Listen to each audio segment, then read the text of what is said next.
I'm delighted that today's event is very much about exploring our attitudes, our behaviours, our relationships with money. So, and this is always a good one because getting under the skin of why we do what we do. So I'm really excited for this one. So just to set the scene and do some formal introductions then. The event is going to last for 60 minutes. We are going to be using chats and polls. Really just to get the conversation going around money. So we're going to explore improving our knowledge, understanding and confidence, which should have a positive impact and a healthier relationship with money, but should also mean that we can make sure we look after our mental health as too. Because if you hadn't already guessed, that money worries and finances is the #1 cause of stress and anxiety at the moment. So we want to get under the skin of that. I'm absolutely delighted to welcome the lovely Martha here today. So hi Martha, welcome. Hiya, thank you so much for bringing me in to do this. I'm excited to be here. Welcome. Yeah, well, let me introduce you formally so people know sort of who you do and who you are, who I do and what I am. Yeah. Yeah.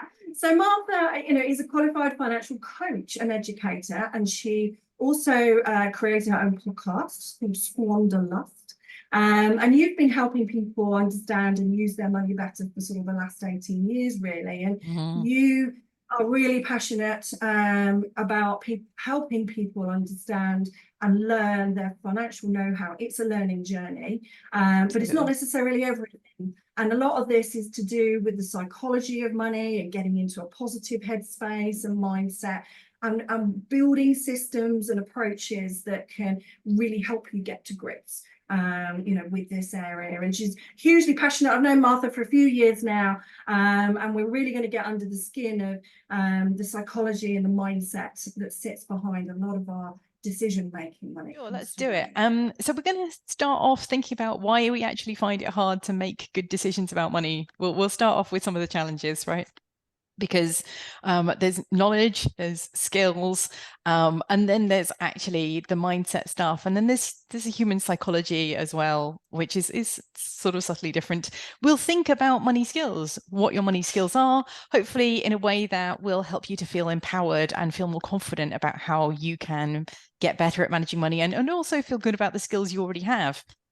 We'll think about where your relationship with money comes from. And then we're going to talk a little bit about what we call money habitude. So this is a really interesting tool for understanding how you personally treat money in different types of situations. And we're just going to have a little play with one tiny aspect of this money habits and habitudes. And that's going to be quite fun, I think. And then we'll have a talk about some practical steps and solutions, things that you can take from this session and make your next steps. And we'll answer any questions that have come up along the way.